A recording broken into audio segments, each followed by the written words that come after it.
الحشر نام دوسری آیت کی فکر اخرج الذین کفروا من اہل الکتاب من دیارہم لأول الحشر سے ماخوذ ہے۔ مراد یہ ہے کہ یہ وہ صورت ہے جس میں لفظ الحشر آیا ہے۔ زمانہ نزول بخاری و مسلم میں حضرت سعید بن جبیر کی روایت ہے کہ میں نے حضرت عبداللہ بن عباس رضی اللہ عنہ سے سورہ حشر کے متعلق پوچھا تو انہوں نے بتایا کہ یہ غزوہ بنی نذیر کے بارے میں نازل ہوئی تھی، جس طرح سورہ انفال غزوہ بدر کے بارے میں نازل ہوئی۔ حضرت کا بیان یہ ہے کہ اس میں جن اہل کتاب کے نکالے جانے کا ذکر ہے ان سے مراد بنی النذیر ہی ہے۔ یزید بن رومان، مجاہد اور محمد بن اسحاق کا قول یہ ہے کہ از اول تا آخر یہ پوری صورت اسی غزوہ کے بارے میں نازل ہوئی ہے۔ اب رہا یہ سوال کہ یہ غزوہ کب واقع ہوا تھا۔ امام زہری نے اس کے متعلق عروہ بن زبیر کے حوالے سے بیان کیا ہے کہ یہ جنگ بدر کے 6 مہینے بعد ہوا ہے، لیکن ابن سعد، ابن ہشام اور بلازری اسے ربیع الاول 4 ہجری کا واقعہ بتاتے ہیں، اور یہی صحیح ہے کیونکہ تمام روایات اس امر میں متفق ہیں کہ یہ غزوہ بئر معونہ کے سانحے کے بعد پیش آیا تھا، اور یہ بات بھی تاریخی طور پر ثابت ہے کہ بئر معونہ کا سانحہ جنگ احد کے بعد رونما ہوا ہے، نہ کہ اس سے پہلے۔ تاریخی پس منظر اس صورت کے مضامین کو اچھی طرح سمجھنے کے لیے ضروری ہے کہ مدینہ طیبہ اور حجاز کے یہودیوں کی تاریخ پر ایک نگاہ ڈال لی جائے، کیونکہ اس کے بغیر آدمی ٹھیک ٹھیک یہ نہیں جان سکتا کہ رسول اللہ صلی اللہ علیہ وسلم نے آخر کار ان کے مختلف قبائل کے ساتھ جو معاملہ کیا اس کے حقیقی اسباب کیا تھے۔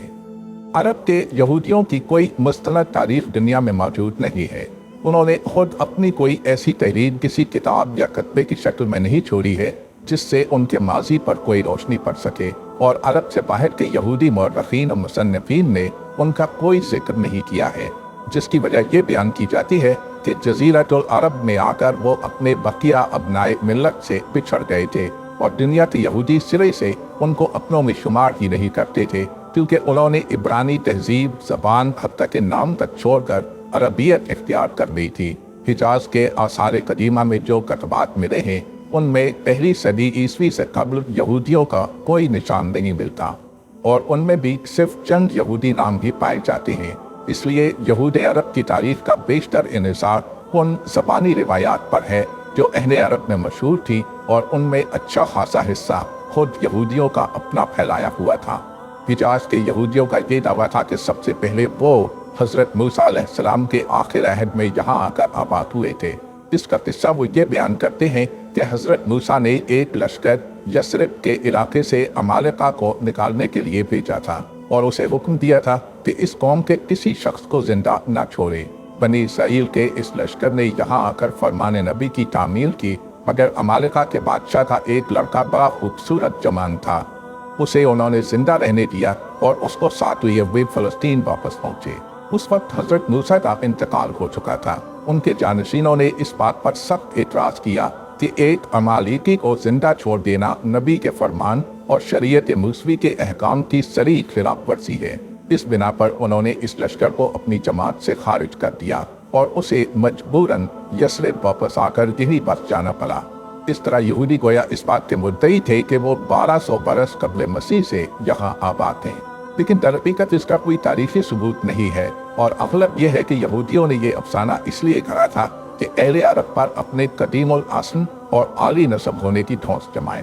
دوسری یہودی مہاجرت خود یہودیوں کی اپنی روایت کے مطابق 587 قبل مسیح میں ہوئی، جبکہ بابل کے بادشاہ بخت نصر نے بیت المقدس کو تباہ کر کے یہودیوں کو دنیا بھر میں تتر بتر کر دیا تھا۔ عرب کے یہودی کہتے تھے کہ اس زمانے میں ہمارے متعدد قبائل آ کر وادی القریٰ، تیمہ اور یثرب میں آباد ہو گئے تھے، لیکن اس کا بھی کوئی تاریخی ثبوت نہیں ہے، بعید نہیں کہ اس سے بھی وہ اپنی قدامت ثابت کرنا چاہتے ہوں۔ در حقیقت جو بات ثابت ہے وہ یہ ہے کہ جب 70 عیسوی میں رومیوں نے فلسطین میں یہودیوں کا قتل عام کیا اور پھر 132 عیسوی میں انہیں اس سرزمین سے بالکل نکال باہر کیا، اس دور میں بہت سے یہودی قبائل بھاگ کر حجاز میں پناہ گزین ہوئے تھے، کیونکہ یہ علاقہ فلسطین کے جنوب میں متصل ہی واقع تھا۔ یہاں آ کر انہوں نے جہاں جہاں چشمے اور سرسبز مقامات دیکھے وہاں ٹھہر گئے اور پھر رفتہ رفتہ اپنے جوڑ توڑ اور سود خواری کے ذریعے سے ان پر قبضہ جما لیا۔ ایلا، مکنا، تبوک، تیما، وادی قرا، فدق اور خیبر پر ان کا تسلط اسی دور میں قائم ہوا، اور بنی قریظہ، بنی نذیر، بنی بہدل اور بنی قینقاع بھی اسی دور میں آ کر یثرب پر قابض ہوئے۔ یثرب میں آباد ہونے والے قبائل میں بنی نذیر اور بنی قریظہ زیادہ ممتاز تھے، کیونکہ وہ کاہنوں یعنی پریسٹس یا کوہنز کے طبقے میں سے تھے۔ انہیں یہودیوں میں عالی نسب مانا جاتا تھا اور ان کو اپنی ملت میں مذہبی ریاست حاصل تھی۔ یہ لوگ جب مدینے میں آ کر آباد ہوئے، اس وقت کچھ دوسرے عرب قبائل یہاں رہتے تھے جن کو انہوں نے دبا لیا اور عملاً اس سرسبز و شاداب مقام کے مالک بن بیٹھے۔ اس کے تقریباً 3 صدی بعد 450 عیسوی یا 451 عیسوی میں یمن کے اس سیلاب عظیم کا واقعہ پیش آیا جس کا ذکر سورہ سبا کے دوسرے رکوع میں گزر چکا ہے۔ اس سیلاب کی وجہ سے قوم سبا کے مختلف قبیلے یمن سے نکل کر عرب کے اطراف میں پھیل جانے پر مجبور ہوئے۔ ان میں رسانی شام میں، لخمی جبرا یعنی عراق میں، بنی خزاعہ جدہ و مکہ کے درمیان، اور اوس و خزرج یثرب میں جا کر آباد ہوئے۔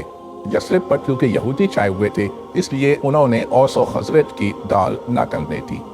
اور یہ دونوں قبیلے چاروں ناچار بنجر زمینوں پر بس گئے جہاں ان کو قوت لا یموت بھی مشکل سے حاصل ہوتا تھا۔ آخر کار ان کے سرداروں میں سے ایک شخص اپنے رسانی بھائیوں سے مدد مانگنے کے لیے شام گیا اور وہاں سے ایک لشکر لا کر اس نے یہودیوں کا زور توڑ دیا۔ اس طرح اوس و خزرج کو یثرب پر پورا غلبہ حاصل ہو گیا۔ یہودیوں کے 2 بڑے قبیلے بنی نذیر اور بنی قریظہ شہر کے باہر جا کر بسنے پر مجبور ہو گئے۔ تیسرے قبیلے بنی قینقاع کی چونکہ ان دونوں یہودی قبیلوں سے انبن تھی، اس لیے وہ شہر کے اندر ہی مقیم رہا، مگر یہاں رہنے کے لیے اسے قبیلہ خزرج کی پناہ لینی پڑی، اور اس کے مقابلے میں بنی نذیر و بنی قریظہ نے قبیلہ اوس کی پناہ لی تاکہ اطراف یثرب میں امن کے ساتھ رہ سکے۔ رسول اللہ صلی اللہ علیہ وسلم کی تشریف آوری سے پہلے آغاز ہجرت تک حجاز میں عموماً اور یثرب میں خصوصاً یہودیوں کے پوزیشن کے نمایاں خد و خال یہ تھے۔ زبان، لباس، تہذیب، تمدن، ہر لحاظ سے انہوں نے پوری طرح عربیت کا رنگ اختیار کر لیا تھا، حتیٰ کہ ان کی غالب اکثریت کے نام تک عربی ہو گئے تھے۔ 12 یہودی قبیلے جو حجاز میں آباد ہوئے تھے، ان میں سے بنی زعورہ کے سوا کسی قبیلے کا نام عبرانی نہ تھا۔ ان کے چند گنے چنے علماء کے سوا کوئی عبرانی جانتا تک نہ تھا۔ زمانہ جاہلیت کے یہودی شاعروں کا جو کلام ہمیں ملتا ہے، ان کی زبان اور خیالات اور مضامین میں شعرائے عرب سے الگ کوئی امتیازی شان نہیں پائی جاتی جو انہیں ممیز کرتی ہو۔ ان کے اور عربوں کے درمیان شادی بیاہ تک کے تعلقات قائم ہو چکے تھے۔ در حقیقت ان میں اور عام عربوں میں دین کے سوا کوئی فرق باقی نہ رہا تھا، لیکن ان ساری باتوں کے باوجود وہ عربوں میں جذب بالکل نہ ہوئے تھے اور انہوں نے شدت کے ساتھ اپنی یہودی عصبیت برقرار رکھی تھی۔ یہ ظاہری عربیت انہوں نے صرف اس لیے اختیار کی تھی کہ اس کے بغیر وہ عرب میں رہ نہ سکتے تھے۔ ان کی اس عربیت کی وجہ سے مغربی مستشرقین کو یہ دھوکہ ہوا ہے کہ شاید یہ بنی اسرائیل نہ تھے بلکہ یہودی مذہب قبول کرنے والے عرب تھے، یا کم از کم ان کی اکثریت عرب یہودیوں پر مشتمل تھی۔ لیکن اس امر کا کوئی تاریخی ثبوت نہیں ملتا کہ یہودیوں نے حجاز میں کبھی کوئی تبلیغی سرگرمی دکھائی ہو، یا ان کے علماء نصرانی پادریوں اور مشنریوں کی طرح اہل عرب کو دین یہود کی طرف دعوت دیتے ہو۔ اس کے برعکس ہم یہ دیکھتے ہیں کہ ان کے اندر اسرائیلیت کا شدید تعصب اور نسلی فخر و غرور پایا جاتا تھا۔ اہل عرب کو وہ امی یعنی جینٹائلز کہتے تھے، جس کے معنی صرف ان پڑھ کے نہیں بلکہ وحشی اور جاہل کے تھے۔ ان کا عقیدہ یہ تھا کہ ان امیوں کو وہ انسانی حقوق حاصل نہیں ہیں جو اسرائیلیوں کے لیے ہیں، اور ان کا مال ہر جائز و ناجائز طریقے سے مار کھانا اسرائیلیوں کے لیے حلال و طیب ہے۔ سرداران عرب کے ماں سوا عام عربوں کو وہ اس قابل نہ سمجھتے تھے کہ انہیں دین یہود میں داخل کر کے برابر کا درجہ دے دے۔ تاریخی طور پر اس کا کوئی ثبوت نہیں ملتا، نہ روایات عرب میں ایسی کوئی شہادت ملتی ہے کہ کسی عرب قبیلے یا کسی بڑے خاندان نے یہودیت قبول کی ہو۔ البتہ بعض افراد کا ذکر ضرور ملتا ہے جو یہودی ہو گئے تھے۔ ویسے بھی یہودیوں کو تبلیغ دین کی بجائے صرف اپنے کاروبار سے دلچسپی تھی، اسی لیے حجاز میں یہودیت ایک دین کی حیثیت سے نہیں پھیلی بلکہ محض چند اسرائیلی قبیلوں کا سرمایہ فخر و ناز ہی بنی رہی۔ البتہ یہودی علماء نے تعویذ گنڈوں اور فال دیوی اور جادوگری کا خوب کاروبار چمکا رکھا تھا، جس کی وجہ سے عربوں پر ان کے علم اور عمل کی دھاک بیٹھی ہوئی تھی۔ معاشی حیثیت سے ان کی پوزیشن عرب قبائل کی بنسبت زیادہ مضبوط تھی، کیونکہ وہ فلسطین اور شام کے زیادہ متمدن علاقوں سے آئے تھے۔ اس لیے وہ بہت سے ایسے فنون جانتے تھے جو اہل عرب میں رائج نہ تھے، اور باہر کی دنیا سے ان کے کاروباری تعلقات بھی تھے۔ ان وجوہ سے یثرب اور بالائی حجاز میں زنلے کی درآمد اور یہاں سے چھواروں کی برآمد ان کے ہاتھ میں آ گئی تھی۔ مرغبانی اور ماہی گیری پر بھی زیادہ تر انہی کا قبضہ تھا۔ پارچہ بافی کا کام بھی ان کے ہاں ہوتا تھا۔ جگہ جگہ میخانے بھی انہوں نے قائم کر رکھے تھے، جہاں شام سے شراب لا کر فروخت کی جاتی تھی۔ بنی قینقاع زیادہ تر سنہار اور لوہار اور ظروف سازی کا پیشہ کرتے تھے۔ اس سارے بنج بیوپار میں یہ یہودی بے تحاشا منافع خوری کرتے تھے، لیکن ان کا سب سے بڑا کاروبار سود خواری کا تھا، جس کے جال میں انہوں نے گرد و پیش کی عرب آبادیوں کو پھانس رکھا تھا، اور خاص طور پر عرب قبائل کے شیوخ اور سردار جنہیں قرض لے لے کر ٹھاٹ جمانے اور شیخی پگارنے کی بیماری لگی ہوئی تھی، ان کے پھندے میں پھنسے ہوئے تھے۔ یہ بھاری شرح سود پر قرضے دیتے اور پھر سود در سود کا چکر چلاتے تھے، جس کی گرفت میں آ جانے کے بعد مشکل ہی سے کوئی نکل سکتا تھا۔ اس طرح انہوں نے عربوں کو معاشی حیثیت سے کھوکھلا کر رکھا تھا، مگر اس کا فطری نتیجہ یہ بھی تھا کہ عربوں میں بالعموم ان کے خلاف ایک گہری نفرت پائی جاتی تھی۔ ان کے تجارتی اور مالی مفادات کا تقاضا یہ تھا کہ عربوں میں کسی کے دوست بن کر کسی سے نہ بگاڑے اور نہ ان کی باہمی لڑائیوں میں حصہ لے، لیکن دوسری طرف ان کے مفاد ہی کا تقاضا یہ بھی تھا کہ عربوں کو باہم متحد نہ ہونے دے اور انہیں ایک دوسرے سے لڑاتے رہے، کیونکہ وہ اس بات کو جانتے تھے کہ جب بھی عرب قبیلے باہم متحد ہوئے، وہ ان بڑی بڑی جائیدادوں اور باغات اور سرسبز زمینوں پر انہیں قابض نہ رہنے دیں گے جو انہوں نے اپنی منافع خوری اور سود خواری سے پیدا کی تھی۔ مزید برآں اپنی حفاظت کے لیے ان کے ہر قبیلے کو کسی نہ کسی طاقتور عرب قبیلے سے حلیفانہ تعلقات بھی قائم کرنے پڑتے تھے، تاکہ کوئی دوسرا زبردست قبیلہ ان پر ہاتھ نہ ڈال سکے۔ اس بنا پر بارہا انہیں نہ صرف ان عرب قبائل کی باہمی لڑائیوں میں حصہ لینا پڑتا تھا، بلکہ بسا اوقات ایک یہودی قبیلہ اپنے حلیف عرب قبیلے کے ساتھ مل کر کسی دوسرے یہودی قبیلے کے خلاف جنگ آزما ہو جاتا تھا، جس کے حلیفانہ تعلقات فریق مخالف سے ہوتے تھے۔ یثرب میں بنی قریظہ اور بنی نذیر اوس کے خلیف کے اور بنی قینقاع خزرج کے۔ ہجرت سے تھوڑی مدت پہلے اوس اور خزرج کے درمیان جو خوریز لڑائی بواس کے مقام پر ہوئی تھی، اس میں یہ اپنے اپنے حلیفوں کے ساتھ مل کر ایک دوسرے سے نبرد آزما ہوئے تھے۔ اسی حالات تھے جب مدینے میں اسلام پہنچا اور بالآخر رسول اللہ صلی اللہ علیہ وسلم کی تشریف آوری کے بعد وہاں ایک اسلامی ریاست وجود میں آئی۔ آپ نے اس ریاست کو قائم کرتے ہی جو اولین کام کیے ان میں سے ایک یہ تھا کہ اوس اور خزرج اور مہاجرین کو ملا کر ایک برادری بنائی، اور دوسرا یہ تھا کہ اس مسلم معاشرے اور یہودیوں کے درمیان واضح شرائط پر ایک معاہدہ طے کیا، جس میں اس امر کی ضمانت دی گئی تھی کہ کوئی کسی کے حقوق پر دست درازی نہ کرے گا، اور بیرونی دشمن کے مقابلے میں یہ سب متحدہ دفاع کریں گے۔ اس معاہدے کے چند اہم فقرے یہ ہیں جن سے صاف معلوم ہوتا ہے کہ یہود اور مسلمانوں نے ایک دوسرے کے ساتھ تعلقات میں کن امور کی پابندی قبول کی تھی۔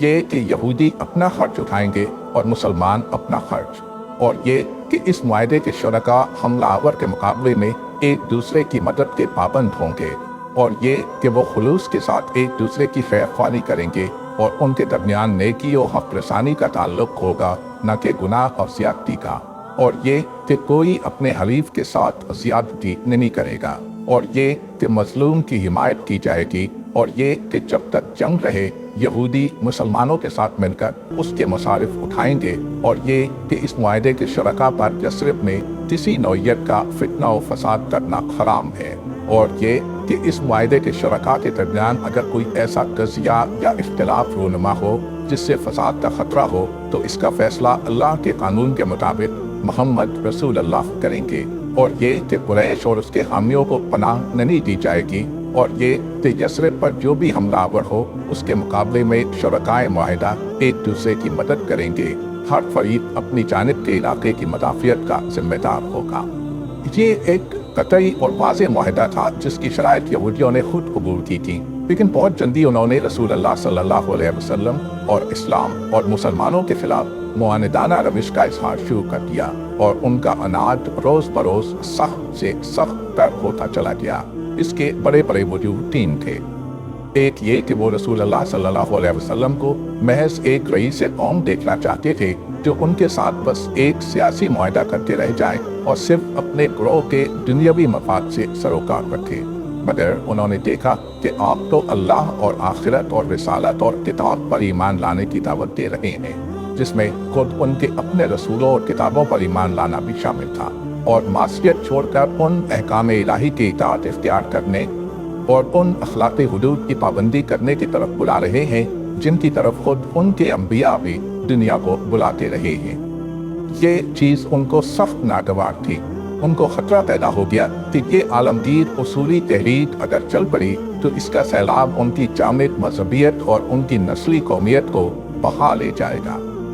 دوسرے یہ کہ اوس و خزرج اور مہاجرین کو بھائی بھائی بنتے دیکھ کر اور یہ دیکھ کر کہ گرد و پیش کے عرب قبائل میں سے بھی جو لوگ اسلام کی اس دعوت کو قبول کر رہے ہیں وہ سب مدینے کی اس اسلامی برادری میں شامل ہو کر ایک ملت بنتے جا رہے ہیں، انہیں یہ خطرہ پیدا ہو گیا کہ صدیوں سے اپنی سلامتی اور اپنے مفادات کی ترقی کے لیے انہوں نے عرب قبیلوں میں پھوٹ ڈال کر اپنا الو سیدھا کرنے کی جو پالیسی اختیار کر رکھی تھی وہ اب اس نئے نظام میں نہ چل سکے گی، بلکہ اب ان کو عربوں کی ایک متحدہ طاقت سے سابقہ پیش آئے گا جس کے آگے ان کی چالیں کامیاب نہ ہو سکیں گی۔ تیسرے یہ کہ معاشرے اور تمدن کی جو اصلاح رسول اللہ صلی اللہ علیہ وسلم کر رہے تھے اس میں کاروبار اور لین دین کے تمام ناجائز طریقوں کا سد باب شامل تھا، اور سب سے بڑھ کر یہ کہ سود کو بھی آپ ناپاک کمائی اور حرام خوری قرار دے رہے تھے، جس سے انہیں خطرہ تھا کہ اگر عرب پر آپ کی فرمانروائی قائم ہو گئی تو آپ اسے قانوناً ممنوع کر دیں گے۔ اس میں ان کو اپنی موت نظر آتی تھی۔ ان وجوہ سے انہوں نے حضور صلی اللہ علیہ وسلم کی مخالفت کو اپنا قومی نصب العین بنا دیا۔ آپ کو زد دینے کے لیے کوئی چال، کوئی تدبیر اور کوئی ہتھ کنڈا استعمال کرنے میں ان کو ذرہ برابر تعمل نہ تھا۔ وہ آپ کے خلاف طرح طرح کی جھوٹی باتیں پھیلاتے تھے تاکہ لوگ آپ سے بدگمان ہو جائیں۔ اسلام قبول کرنے والوں کے دلوں میں ہر قسم کے شکوک و شبہات اور وسوسے ڈالتے تھے تاکہ وہ اس دین سے برگشتہ ہو جائیں۔ خود جھوٹ موٹ کا اسلام قبول کرنے کے بعد مرتد ہو جاتے تھے تاکہ لوگوں میں اسلام اور رسول اللہ صلی اللہ علیہ وسلم کے خلاف زیادہ سے زیادہ غلط فہمیاں پھیلائی جا سکیں۔ فتنے برپا کرنے کے لیے منافقین سے ساز باز کرتے تھے، ہر اس شخص اور گروہ اور قبیلے سے رابطہ پیدا کرتے تھے جو اسلام کا دشمن ہوتا تھا۔ مسلمانوں کے اندر پھوٹ ڈالنے اور ان کو آپس میں لڑا دینے کے لیے ایڑی چوٹی کا زور لگا دیتے تھے۔ اوس اور خزرج کے لوگ خاص طور پر ان کے ہدف تھے جن سے ان کے مدتہائے دراز کے تعلقات چلے آ رہے تھے، جن کے بواس کے تذکرے چھیڑ کر وہ ان کو پرانی دشمنیاں یاد دلانے کی کوشش کرتے تھے تاکہ ان کے درمیان پھر ایک دفعہ تلوار چل جائے اور اخوت کا وہ رشتہ تار ہو جائے جس میں اسلام نے ان کو باندھ دیا تھا۔ مسلمانوں کو مالی حیثیت سے تنگ کرنے کے لیے بھی وہ ہر قسم کی دھاندلیاں کرتے تھے۔ جن لوگوں سے ان کا پہلے سے لین دین تھا ان میں سے کیوں ہی کوئی شخص اسلام قبول کرتا وہ اس کو نقصان پہنچانے کے درپے ہو جاتے تھے۔ اگر اس سے کچھ لینا ہوتا تو تقاضے کر کے اس کا ناک میں دم کر دیتے، اور اگر اسے کچھ دینا ہوتا تو اس کی رقم مار کھاتے تھے اور علانیہ کہتے تھے کہ جب ہم نے تم سے معاملہ کیا تھا اس وقت تمہارا دین کچھ اور تھا، اور اب چونکہ تم نے اپنا دین بدل لیا ہے اس لیے ہم پر تمہارا کوئی حق باقی نہیں ہے۔ اس کی متعدد مثالیں تفسیر طبری، تفسیر نیسابوری، تفسیر تبرسی اور تفسیر روح المعانی میں سورہ آل عمران آیت 75 کی تشریح کرتے ہوئے نقل کی گئی ہے۔ معاہدے کے خلاف یہ کھلی معاندانہ روش تو جنگ بدر سے پہلے ہی وہ اختیار کر چکے تھے، مگر جب بدر میں رسول اللہ صلی اللہ علیہ وسلم اور مسلمانوں کو قریش پر فتح مبین حاصل ہوئی تو وہ تلملا اٹھے اور ان کے بغض کی آگ اور زیادہ بھڑک اٹھی۔ اس جنگ سے وہ یہ امید لگائے بیٹھے تھے کہ قریش کی طاقت سے ٹکرا کر مسلمانوں کا خاتمہ ہو جائے گا، اسی لیے انہوں نے فتح اسلام کی خبر پہنچنے سے پہلے مدینے میں یہ افواہیں اڑانی شروع کر دی تھی کہ رسول اللہ صلی اللہ علیہ وسلم شہید ہو گئے اور مسلمانوں کو شکست فاش ہوئی، اور اب ابو جہل کی قیادت میں قریش کا لشکر مدینے کی طرف بڑا چلا رہا ہے۔ لیکن جب نتیجہ ان کی امیدوں اور تمناؤں کے خلاف نکلا تو وہ غم اور غصے کے مارے پھٹ پڑے۔ بنی نذیر کا سردار کعب بن اشرف چیخ اٹھا کہ خدا کی قسم اگر محمد نے ان اشراف عرب کو قتل کر دیا ہے تو زمین کا پیٹ ہمارے لیے اس کی پیٹھ سے زیادہ بہتر ہے۔